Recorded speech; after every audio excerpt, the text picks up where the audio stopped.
Hey art folks, it's Sadie and today I am bringing you a review of paints by the Creative Kinds. The Creative Kinds are a husband and wife duo located in Bangkok, Thailand. Their names are Nana and Bass, and they make these amazing, beautiful metallic watercolors. I've never reviewed any metallic watercolors on my channel before, but when I tried these out, I was just so impressed and so blown away. The packaging on these is absolutely adorable and beautiful. The paints also smell kind of like roses, which is really cool. You definitely feel like you're getting a present when you get these. I had a little problem with some of the dots coming off, but you're able to get them to stick once you start using them a little bit.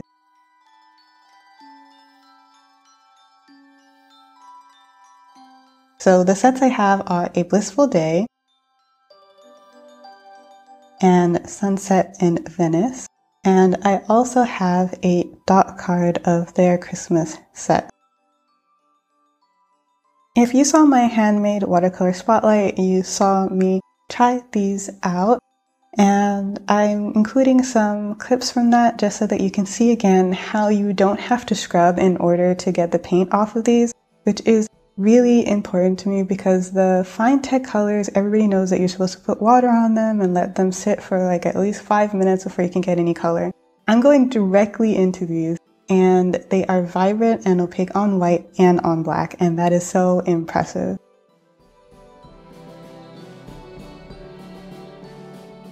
I actually tried these in just like a regular mushroom painting, and they performed surprisingly well. They performed better than some non-metallic watercolors I have tried in the past, so that's saying something.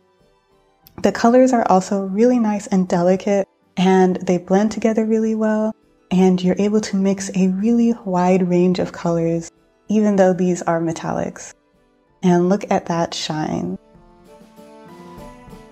You can't say that these are not super duper shiny.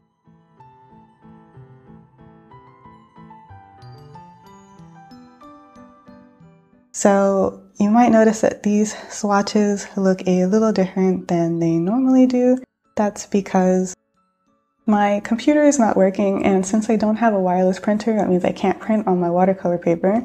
So I carved myself a stamp of my swatch sheet and used that to make these swatches. It's also a little different because since these are metallic paints, I included a side on black paper. This is Fabriano Black Black, because sometimes metallic paints can look a little different on white paper and black paper, and you might want to see whether the paint is opaque on black paper or not. So the first set is A Blissful Day, and we're starting with Peacock, which is a kind of cool turquoisey blue. All of the colors in the Blissful Day set are more silvery when they are on the black paper. They are overall pretty cool and kind of pastel-y looking. After Peacock, we have Dusty Blue, which is similar to a silver color, but just like slightly bluer, which is like a nice kind of elegant change.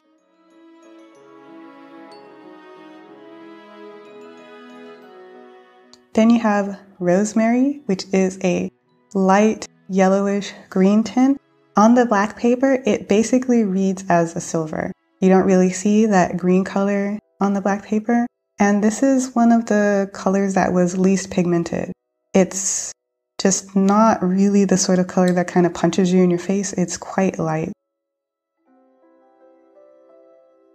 Next is Sweet Peach, which is a peach color. It's kind of reddy orangey. On the black paper, it appears much more pink. Actually, on the black paper, Sweet Peach looks like Dusty Rose does on the white paper. On the white paper, you definitely get a lot more saturation in your color, and it kind of has a sort of candy-like appearance.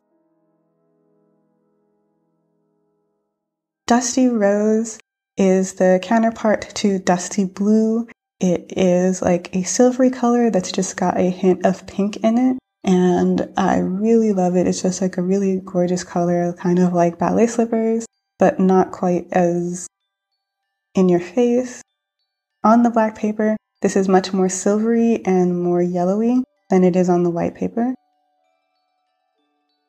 Next we have Bordeaux, which is just such a gorgeous color. I love using this color. It's really useful for mixing. If you want to mix with these metallics, I know a lot of people don't, but the Bordeaux is a really good color for mixing because it has so much depth to it, and it's just like so dark and sultry. Next is the Sunset in Venice palette, which is a lot more of a traditional palette when you think of metallics. If you're looking for your primary triad in palettes, you're going to find that in the Sunset in Venice, because you have your gold, the sunset, and the cielo, which gives you a yellow, red, and blue that you can mix tons of things from. So the Luna is your typical silver color. It's much cooler on the black paper than it is on the white paper. On the black paper, actually, it almost looks like platinum maybe, and more like silvery moon on the white paper.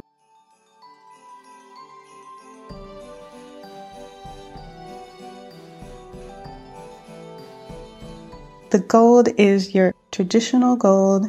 You know what gold looks like. It looks like gold, and it looks like gold both on the white and the black paper. And I just want to mention again that I didn't pre-wet these swatches, and the colors get even more intense if you do leave a little bit of water on them, but you're able to get all of this color without doing that. Next is bronze, which is a more coppery color. It's warmer. On the black paper, it looks much more yellowy than it does on the white paper. You get more of the bronzy feel on the white paper than on the black paper. Next we have Prosecco. It definitely looks like champagne. This is a gorgeous shade in between gold and silver. It looks like twinkling stars to me. Sunset is just such a beautiful and powerful color. I love the difference in how it looks on the white and the black. With sunset on the white paper, you get this red color underneath and then this gold on top. So it feels like you're getting several different colors in this one swatch. And then on the black paper, you get this sort of orangey, reddy, much more yellow color with not as much red coming through. So it's almost like you get two colors.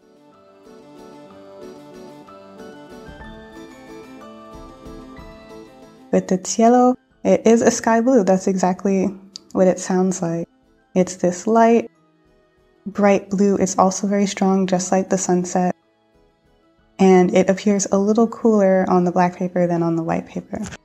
Evergreen is part of their Christmas palette, and this is a really nice color. It looks just like you'd think it would, like a Christmas tree. And it has this kind of dark green color coming out underneath the green mica. On the black paper, you're just seeing the green mica, though you're not seeing this darker color that comes out underneath. Rose gold is another color that's just really gorgeous. It kind of reminds me of sunset, but it's not quite as red. It's a little bit more muted and more elegant. You might be thinking, what's the difference between Snowflake, Luna, and Cielo? Well, actually, Snowflake, I feel like, reminds me if maybe Dusty Blue and Cielo had a baby. It's kind of dusty blue, but a bit more of a cooler blue added to it. On the black paper, it really does just look like a silver, though. Antique brass is another color that gets to sit in with the golds and bronzes. It's a bit darker and desaturated than the brass on it, so that's why it's named antique brass. Candy cane does look like a candy cane. It's that bright poppy red that you're thinking about in that stripe on a candy cane. Ultraviolet is one of the dots that I got, and it is so cool.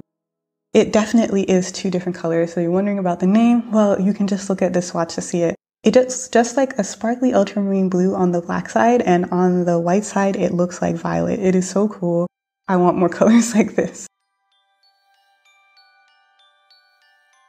Then the Aquamarine doesn't do that. It has more of a silvery green effect, almost like Rosemary on the black paper, but it has this kind of like minty green feeling on the white side of the paper.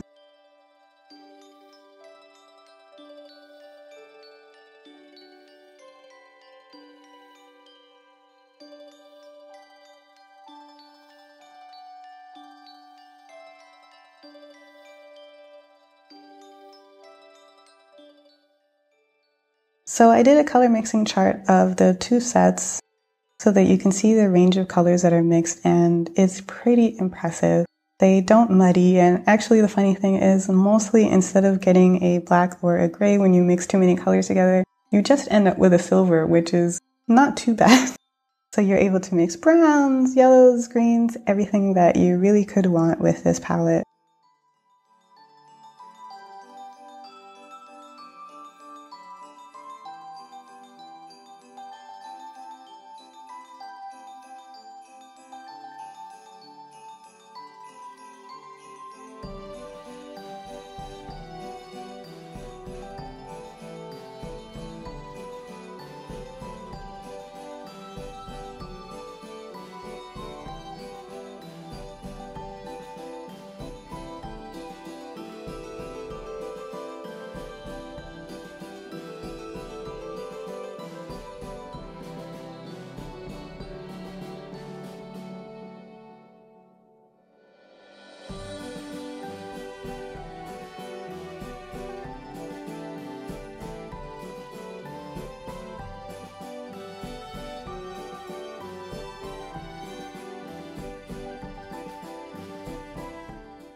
And you're even able to make a pretty nice primary color wheel.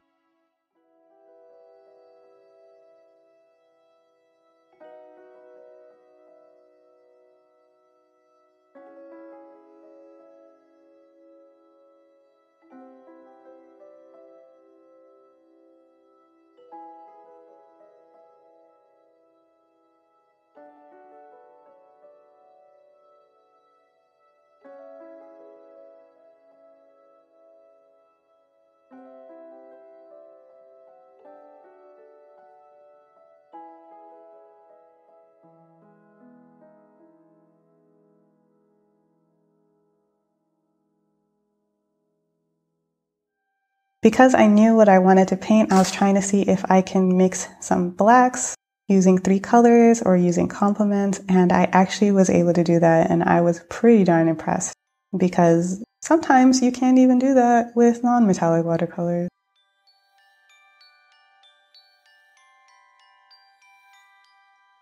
So I decided to paint a scarab because I thought, well, they are iridescent and these are metallic, so that should go together. And I know normally you would use these just as accent colors or something like that, but I am actually painting the entire painting only in these metallic colors, which was a kind of crazy project, but it actually worked out. It was actually quite fun to paint with these. I didn't have tons of problems with painting with them, and I think if you look at the painting, it looks like I'm painting more or less with regular paints, right? So I think that should tell you something about the quality of these paints.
The colors really blend really nicely in water.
I wouldn't recommend layering them as much as I have, but they layer surprisingly well. I have a decent amount of layers in this painting, and I was able to get pretty nuanced shades mixing them together.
But in the end, I get this beautiful metallic painting, which is so cool.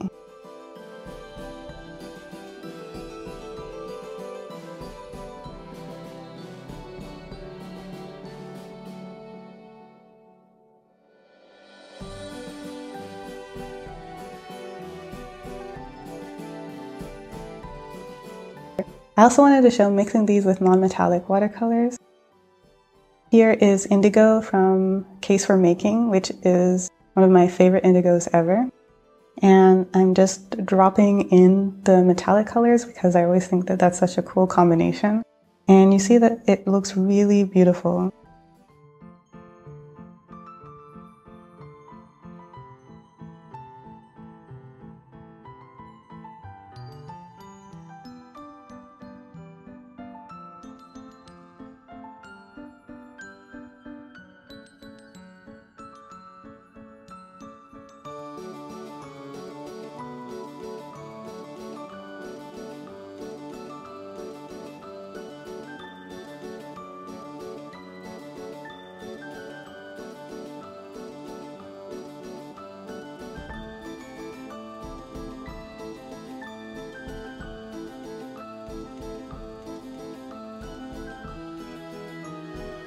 These paints are actually specifically targeted at calligraphers who want to use metallic paints.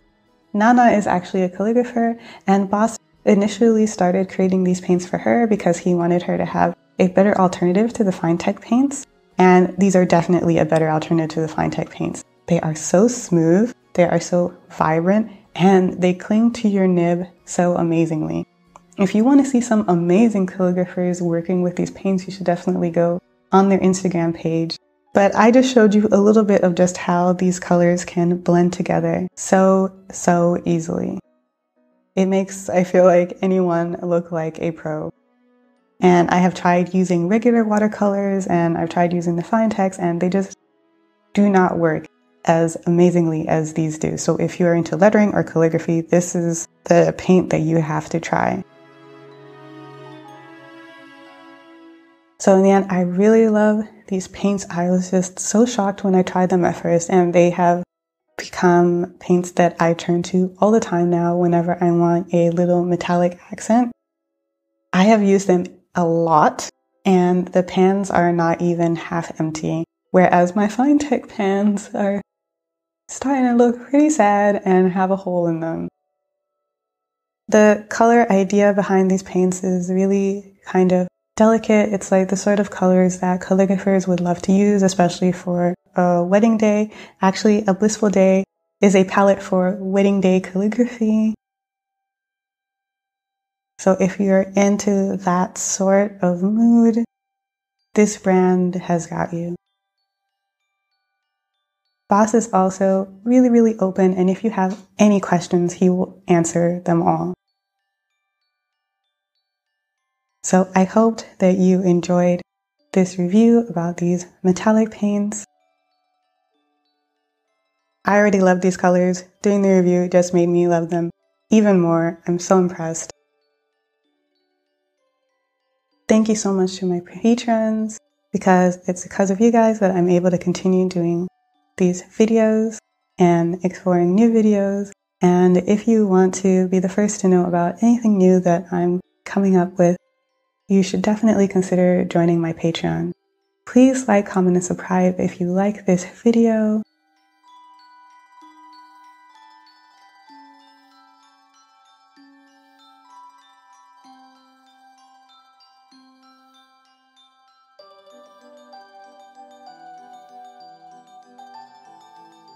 And I'll see you guys next time. And until then, be gentle with yourself. Bye.